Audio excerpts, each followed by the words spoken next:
So when life gives you apples, how about some apple wine? That's up next.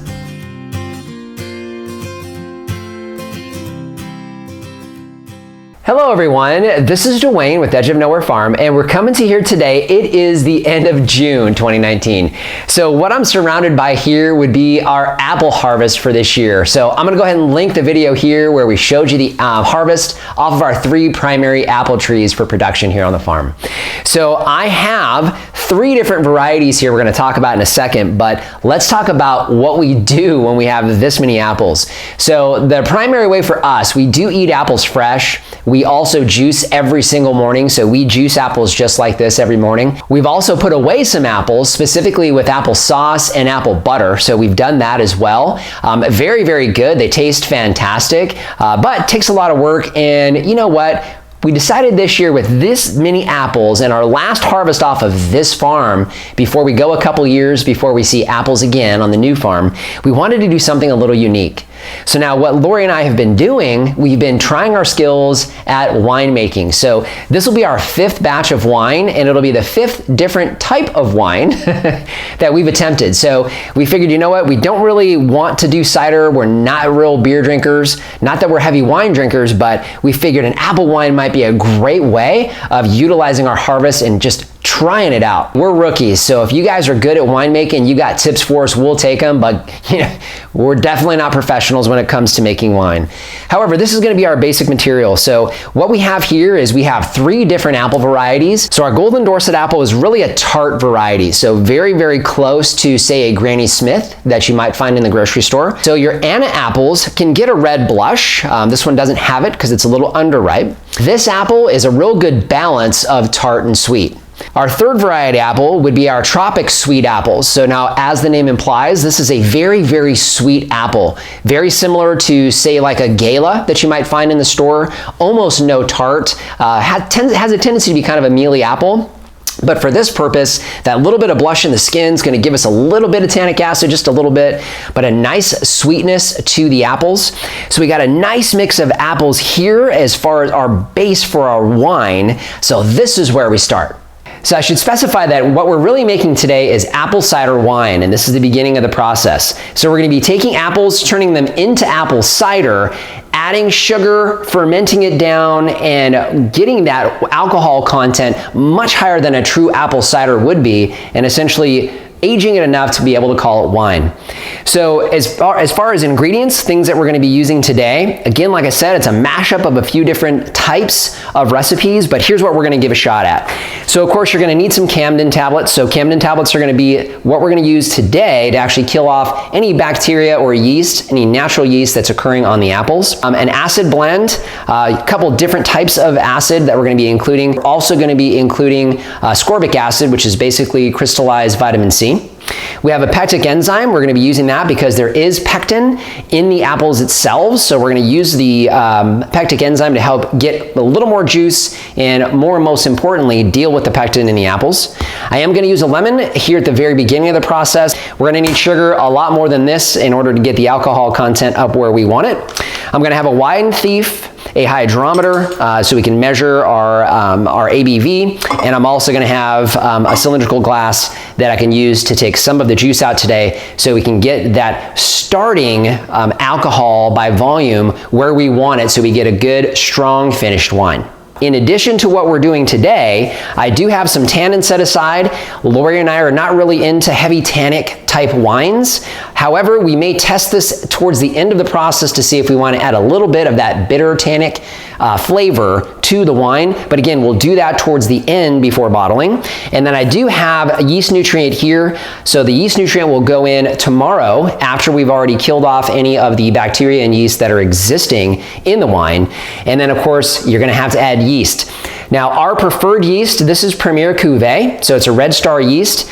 What I like about this is it's a very neutral yeast, and this one has an alcohol, top-end alcohol survivability of about 18%. So plenty for what we're shooting for, and we're kind of shooting for about 14 to 15%. Okay, so continuing on what we're going to be using today, we have our primary fermenter. This here is a 5-gallon fermenting bucket. The reality is you just need any bucket will do. That does come with a lid that's easy for us to secure an airlock onto. And this is about half of the apples that you guys saw there. So this is about 70 pounds of completely fresh apples. Next step, of course, would be we need to get juice out of here. So how are we going to do that? So one of the things that I mentioned earlier in the video, one of the ways that Lori and I utilize a lot of our apple harvest here on the farm, that we keep for ourselves at least, is juicing. So we have juice every morning. This is the Breville Juice Fountain Elite. So we've used this particular machine for about the last 5 years. Again, we use it every single morning. Fantastic machine for doing fruit in particular. It does a great job with it. So what we're gonna do next is we're gonna take all of our apples, put the apples through this guy, because we need apple cider to start this. What we're gonna do, which is not on any of the recipes, is take a lemon. I'm gonna juice this lemon, put it into the bottom of the primary fermenter where I'm gonna be dumping each one of my containers of fresh apple cider into. I'm going to try to keep some of that browning of the apple, that oxidation down before we get the acid blend mixed in. So I'm going to put this in first.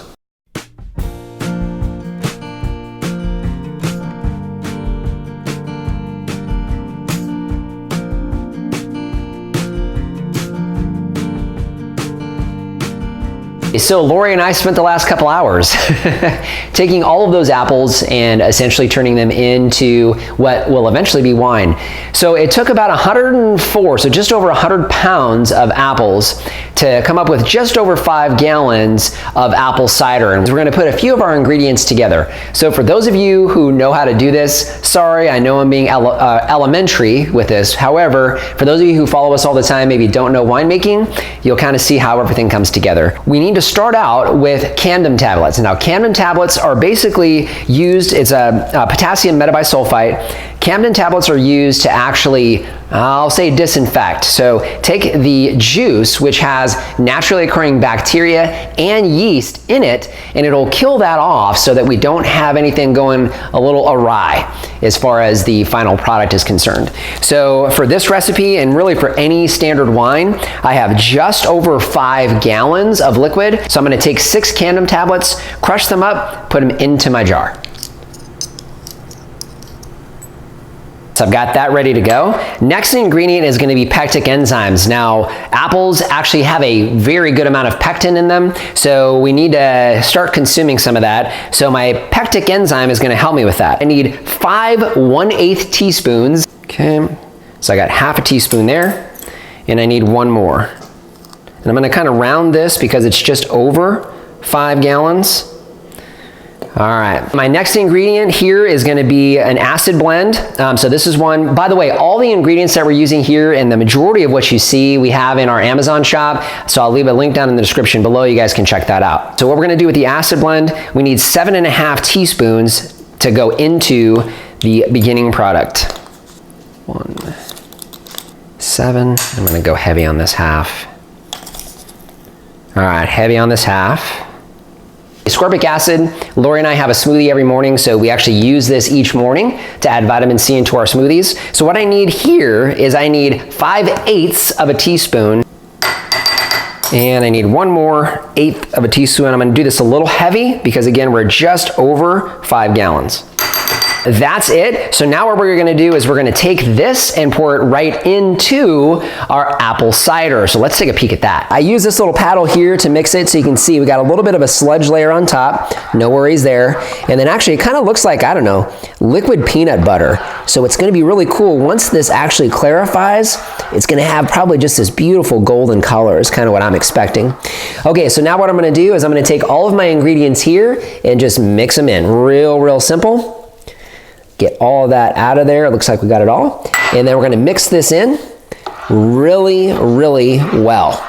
Now, of course, what you haven't seen yet would be 2 more ingredients that we're actually going to be putting in there tomorrow morning, because we need to give this at least 4 to 8 hours. We always like to give it about 12 to let that potassium metabisulfite completely come back out of there, so off gas essentially, and get back out of there to do its job before we go back in and add the yeast, because we don't want it killing off the good yeast.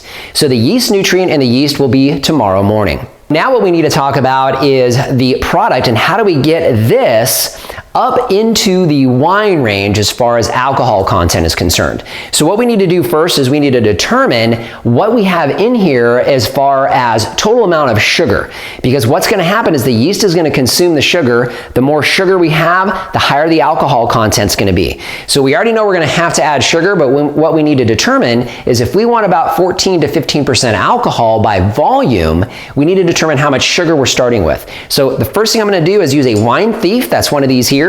So for those of you who just follow us who don't make wine, these are great for actually going into the must, which is what we have here, but getting into the cider, pulling out cider that's as clean as we can get it at this point, put it into this vessel so we can measure the amount of essentially potential alcohol by seeing how much sugar's in there. So I'm going to go ahead and do that now.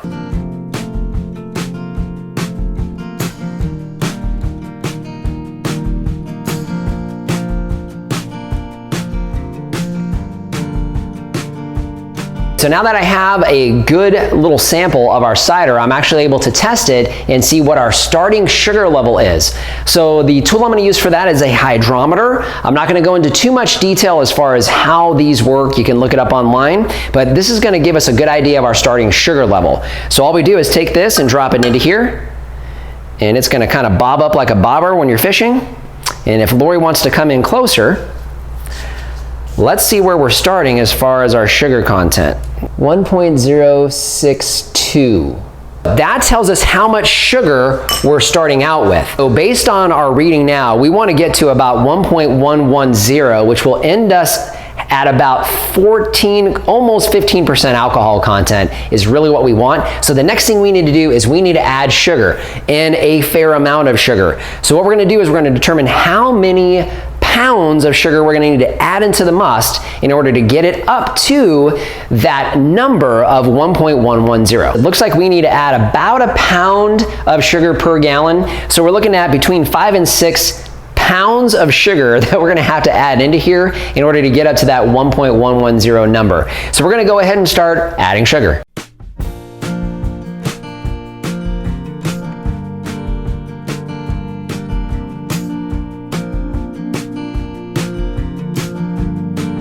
So we measured out the sugar and we have about 5.5 pounds of sugar. We're going to try this first, remeasure, and see how we're doing. So now we add all of this into that.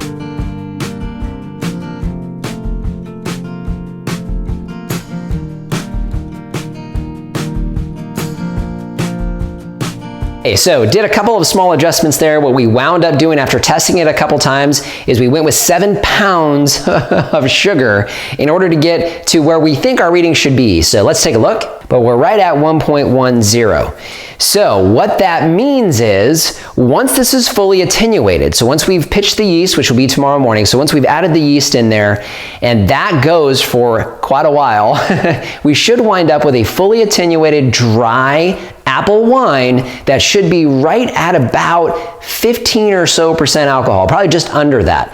What I think is worth mentioning right now is when we did our first test, based on that I think it was a 1.062, right at about that, if we added no sugar to this and we were making just a regular hard apple cider that was completely dry, our apples on the farm here would net us a cider that's just under 8% alcohol by volume. I'm going to put this back into our cider, let that potassium metabisulfate off gas, kill off all of our bacteria and yeast, whatever might be in there, come back tomorrow morning and add our yeast. So it's been 16 hours that we've had our apple cider basically sitting and disinfecting. So at this point, that's done. Any wild yeast and bacteria should be killed off. So now what we need to do is we need to add yeast and yeast nutrient so that we can make this apple cider wine. We're using the Premier Cuvée yeast. So this is a Red Star yeast. We really like this because we want this to fully attenuate, which basically means we want this yeast to completely eat all of the sugar that's in there and convert it all into alcohol, which is the goal. So with this yeast, it can survive up to about 18% alcohol. With the specific gravity that we hit, which is 1.110, we should have about a 15% or so total alcohol by volume by the time we're done.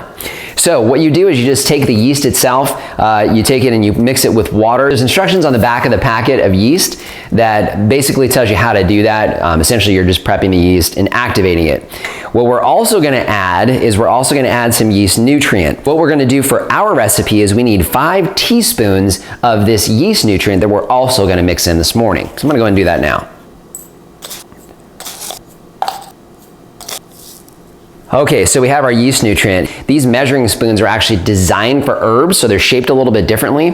Kind of cool because it's the first time I've had a set of these that goes right down into these small containers. Very, very easy, especially if you're going to be using these small containers of ingredients to get yourself, I think they're actually called herb measuring spoons. So herb measuring spoon makes it super easy. Okay, so now what we need to do is take a look at our apple cider that's been sitting and disinfecting for the last 16 hours. Now look at that, almost looks, it's a lot more yellow, so I'm thinking this is gonna finish out to be just a beautiful golden color. The first thing I'm gonna do is I'm gonna stir in the yeast nutrient. As I continue to mix, what I'm gonna do is slowly pour in the yeast.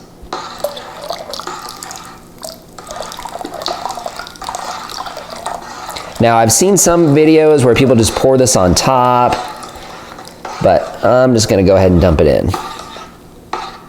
Man, that smells good. It smells like apple cider, but man, just a really, really strong, clean smell to this. So I'm gonna put this lid on, but not really clamp it down, so I'm not gonna tighten it down. There's an airlock hole here, but I'm not gonna actually fit the airlock yet. All I'm gonna do is just cover this with a clean cloth, because this is gonna start off-gassing pretty hard as this yeast starts to work. So I wanna make sure that there's nothing to keep that air from escaping. So now what we're gonna do is we're gonna actually take this bucket, we're gonna set it inside our pantry because it's nice and dark in there. You know, the room temperature, the ambient temperature inside the house, especially during the summertime, hovers in the high 70s. So just a perfect temperature to get this thing rocking and rolling. So what we'll do, it's early in the morning here, it's a Sunday morning, so we'll be off to church here in a few. This is gonna go for several hours today, so we're gonna take a peek at this, and what we're gonna do is we're gonna update you guys as we go through the next several days. We'll take a look and see how this cider turns into wine. We pitched the yeast yesterday was Sunday. We pitched it at about between 5 and 5:30 yesterday morning. So today, right now, it's about 5:30 in the evening on Monday. So we're right at 36 hours. Guys, look at this. So that's a good sign. Oh man, that smells amazing. If you like the smell of a brewery, it smells like it here in our pantry. So you can see a tremendous amount of CO2. This thing is just really, really bubbling hard. So it's really fermenting hard right now. You can see that's actually what happens when the yeast starts consuming the sugars. It releases that gas. That's the byproduct, natural byproduct of yeast consuming sugar. So you can see that really, really coming. Now, one of the things that you want to make sure you're doing at least a couple times a day is you'll get a cap on the top of the must. So we need to make sure that we're pushing that down because we want to make sure that any of the heavier particles that are being pushed up right now continue to be underneath water, so we don't have anything accumulating on the top. So I'm going to go ahead and punch this down. And there's obviously not going to be much because we're dealing with cider, so there weren't a whole lot of heavy, hard particles. You can see there, oh man, it just smells amazing. Really starting to smell like wine. You can see just how much foam is being created by that fermentation process. Really, really going hard. So 36 hours in, we're looking really, really good. Today is Wednesday, so we started this on Sunday morning is when we first pitched this yeast. So at this point, we've gone 3.5 days, and we are really getting to the point now where the fermentation in the primary is really starting to slow down. Really love this yeast, but let's go ahead and take a look and see what this looks like. You can see just how much this is slowed down. So smells, oh my, smells just amazing. Just smells like wine. And you can see you've still got some good action going on with the yeast. Definitely is not done. It's still got quite a ways to go, but you can see it's not bubbling and brewing like it was before. So what we're gonna do is we're actually gonna go ahead and rack this off of the primary into our secondary container. So this is the secondary container we're gonna use today. So this one we have in our Amazon shop. This is a 5-gallon container. It does have a spigot at the bottom, which I really love because it makes it very, very easy to re-rack this right off of here. So we're gonna go ahead and transfer this wine into this container. That container needs to be lower than my bucket. That allows gravity and the siphon to actually work. So this is the cap for our secondary container. I have something to seal the hole at the top. So I have this as well. And then of course an airlock. At this point in the fermentation process is limit the amount of air that gets back onto the wine. So what we're gonna go ahead and do now is we're gonna go ahead and use our auto siphon, which is right here. And what we're gonna do is take the wine from our primary fermenter and put it into and siphon it into our secondary fermenter. Let's just go and do that now.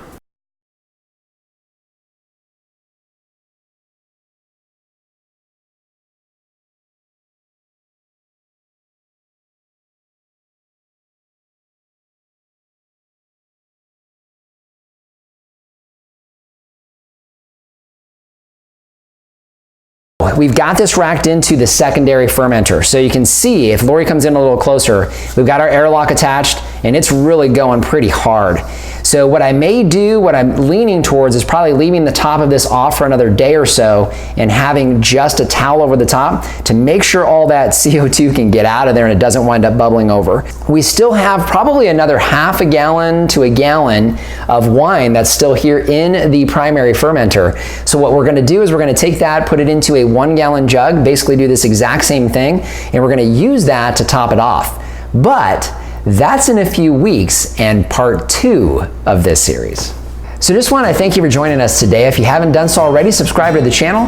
Instagram and Facebook, we post content there you won't see here on the YouTube channel. Questions or comments in the comment section down below. And our Amazon page, I'll leave a link in the description. If you head on over there, a free and painless way to help support the channel is to start your shopping there. Doesn't matter what you buy, if you start there, you help support us here. So just want to thank you for joining us today and remind you, if we can farm on the edge of nowhere, so can you. 6.5, 5.5. Man! Math. All right, it's my apple ball pit. Okay, you can't lean back too much because your head's starting to be out of the camera. Oh, okay. That good? Now you got like wings. I do. It's an apple angel. So, this is gonna take forever. Kind of help get some of that. To kind of help keep that, what am I trying to say, Dwayne? That's not right. It's 5/1/8. That calculation from. It's 5/8, right? Okay. Okay, try this again. This is what we go through to make our videos. That's Lori on a ladder to get that shot. Give me the camera.